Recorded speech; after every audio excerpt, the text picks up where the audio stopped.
Tonight, You can take the boy out of Nebraska, but you can't take Nebraska out of the boy. making it in Hollywood. And there's a huge population of Nebraska people. Meet those who are chasing a dream. Where this place is a beast. What advice can be shared? Patience. For the next half hour, Dreams do come true. We're proof of it. Nebraska and Hollywood collide. Leave it all on the field. A WOWT 6 News special, Homegrown.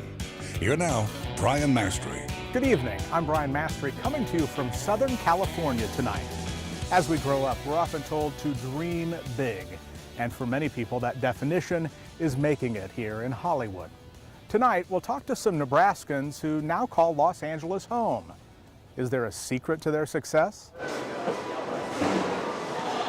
On a Tuesday night, friendly banter I feel like we're about to get hustled. sounds like a conversation at any metro bowling alley. You want to knock over the pins? A place where the winner gets bragging rights and a Creighton Blue Jay souvenir. I'm serious. Whoever has top score gets the bobblehead if they want it. Can I get some? Some up top? A little up top action? They all have two things in common. It's just a strong network of professionals on many levels. They went to the same high school and now work in the same industry, in the same town. We don't have titles per se, but I would, if you were using I'm the leader of the group. I'm one of the guys who founded the group. Good job, Tom. It's called Hollywood Prep. Their careers center on Hollywood, the entertainment industry. It's where they live and where they are bowling tonight, downtown Los Angeles. The prep comes from where they grew up, Creighton Prep in Omaha. Bob Wiltfong, class of '88. These are brand new to the wardrobe. They debuted the shirts for our camera. This is my high school pep rally character name, Crazy Bob. And '88 is the year I graduated from prep. So you do the math, you figure out how old I am. Bob Wiltfong didn't go straight to Hollywood after graduating. He began a career in local TV news and gave it up to do comedy. 6 months after 9/11, I decided to quit TV news, take the leap, and pursue the dream of acting in comedy, which is basically unemployment. Let's be honest. It's basically unemployment, interrupted periodically by jobs. So I did that in 2002, got fortunate to hit some credits that kind of made me in the comedy world. And the work is awesome. The hustle is the hard part with this job. Big credits people know me from is I did some bits on the Chappelle Show, which then helped lead to a year as a correspondent on The Daily Show with Jon Stewart. When your home, auto, and life insurance... And then the other big credit that people recognize me from periodically, less so now, is as the world's greatest spokesperson in the world for Nationwide Insurance and TV commercials. I might be one of the oldest members of Hollywood Prep. Frank Meerwald graduated from Creighton Prep in 1968. Hollywood Prep seems to have gotten me, back in contact with a lot of people from Prep. Hey! Oh! When I was at Prep, I thought I wanted to be an actor. Here he is during a Prep production of A Christmas Carol, aired live on WOWT in 1965. I did get to point in A Christmas Carol. His post-production TV credits range from Benson to 2.5 Men to this new series on Amazon, Just Add Magic. This cookbook is at least 500 years old. Basically handle everything after it leaves the stage, it comes to me. Even though he's behind the camera, Frank Meerwald found his sweet spot. The deal is I love what I do. That's the most important thing. That's why I put in these hours. So I could have put up the kid bumpers on any of us. And I almost did it. Just to be a goof. To me, right now, it feels like you kind of have to be, a jack of all trades, master of none. You got to have your hand in everything. Just because it seems like there's no more specialists anymore. Timmy Tamasia graduated from Prep in 1995. He went to Marquette University, then New York and Chicago, before becoming an improv teacher in Santa Monica, California. He's quick to point out, he's a much better writer and actor than bowler. I think there's a misconception about what success is in the entertainment business, and if you're not in movie theaters or some YouTube star, then you may not be successful, or on Broadway. So, yeah, I feel pretty good about what I've done. Class of 1996, Hollywood. And we're still going strong. This is an incredible group of people out here. Probably about 30 of us that get together. I had worked at Warner Brothers for a decade without knowing this group. And so when I heard about the group, I was really excited that there's some guys from Omaha that work in the entertainment business, and not just a few guys. It became a group of 30 guys now at this point that all do something creative in entertainment, all from Crate and Prep. Once in Hollywood, Sean Cawley quickly realized that he has to feed his creative side and pay the bills. Real estate working okay for you? Is that your main income? The two don't always go together. When I first got to Los Angeles, I thought I'd be working in one specific place. And I found over time that you actually have to wear many different hats to find a way to make your creative dreams come alive. So for me, it's music, screenwriting, and making films, in addition to selling real estate. So you do a little bit of this, a little bit of that to make things happen. You think it's everyone's got it made. You've come out to Los Angeles and you're making movies or making entertainment, you're working with celebrities. It's very sexy.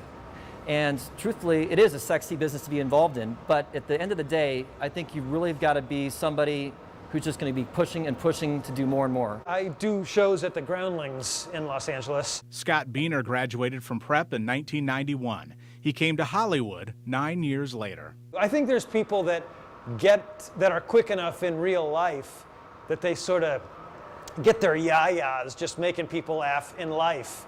And so they don't have the impulse to get up on stage and do improv comedy. And then I think there's people that often in life feel like, oh, I could have said that if I would have, darn it. And so they're all pent up and they're dying to get on stage and do improv. And I'm probably one of those people more than the guy that says funny stuff in real life all the time. What should I do? Start looking like a rocker. Okay, all right, give me a chance, guys. This can't be my last night in the band. Along the way, he's acted in a number of TV shows and commercials. With commercials, it's sometimes you don't hear people say like, oh, brilliant work, but I mean, everyone knows, hey, it's a paycheck, you got a job. That's the name of the game. We asked, any advice to pass along to future graduates? Don't do it if you aren't dying to do it, because it's hard. But I remember when I was high school age, asking my dad if he thought it was possible to make a living as an actor. And I remember he said he thought it seemed like the kind of thing where you needed to be willing to be poor for a long time. And you do.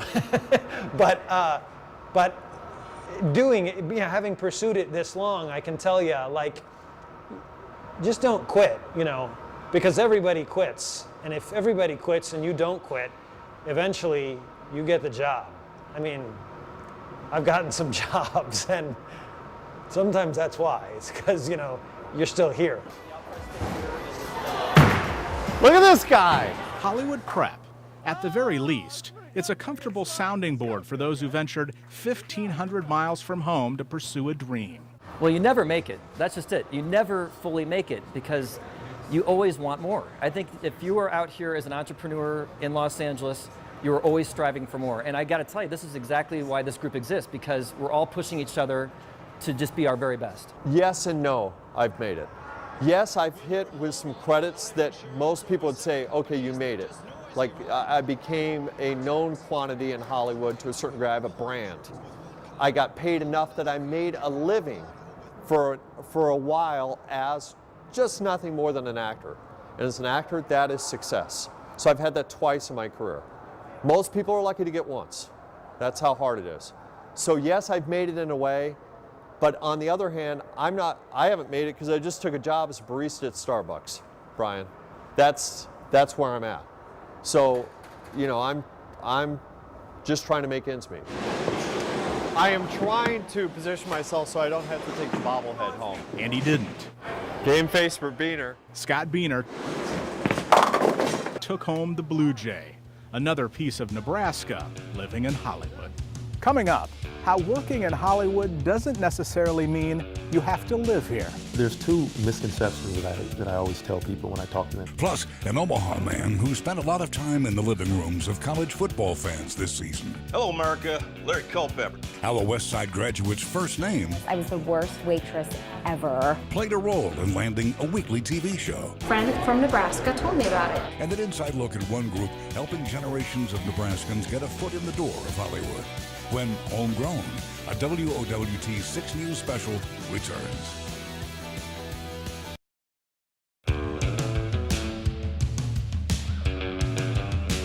Everybody's nice. That's what I always forget about. People hold the door for you. They say hello. In LA, it's like fend for yourself. This is comfortable territory for Katie O'Brien. And I went to grade school right over here. So this was like the center of my universe. The West Side graduate spent a lot of time across the street in the coffee house, Village Grinder. This was always I felt like my ideal self would come here and get a coffee and then go to class at West Side. She still remembers making the decision to go into comedy. I'm gonna do improv.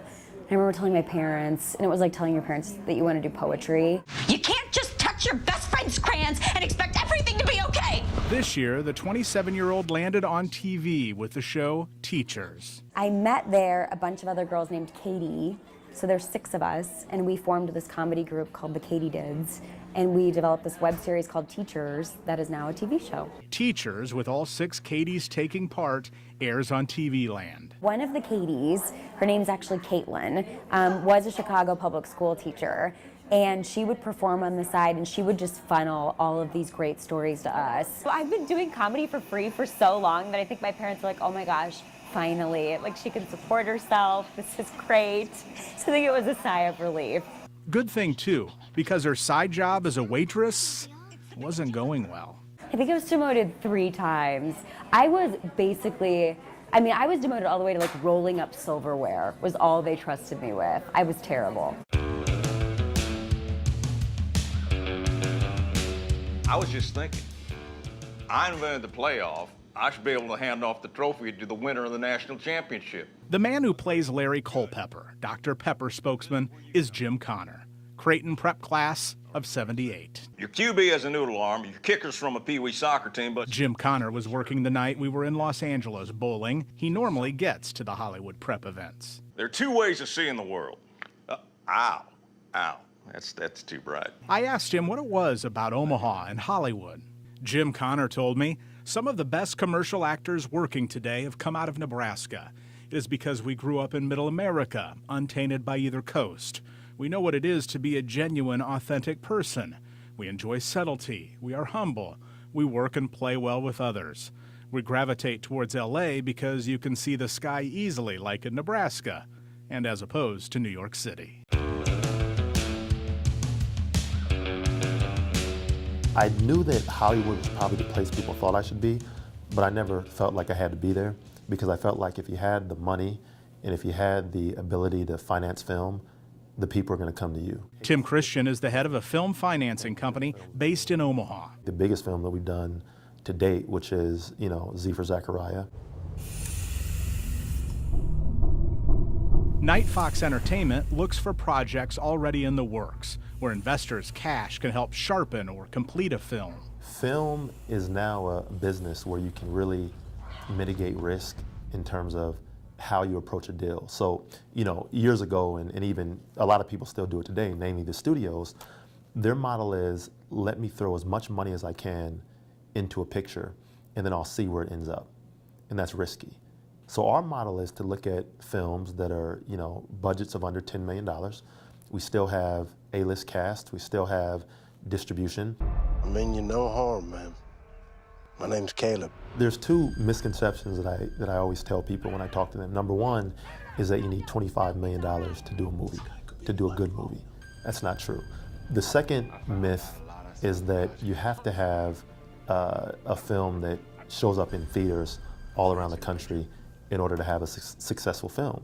Again, not true. Tim Christian, a Creighton prep grad, believes Omaha works to his advantage. I think that we kind of have a reputation here in Omaha and Nebraska in general, or maybe even the Midwest, of being straight shooters and sort of telling it like it is, and people, they respect that. Coming up, wine is to food as music is to film. a two-time Oscar winner shares his experiences with fellow Nebraskans in Hollywood. We all take care of each other. And a unique networking program more than 2 decades in the making, when this WOWT 6 News special, Homegrown, returns.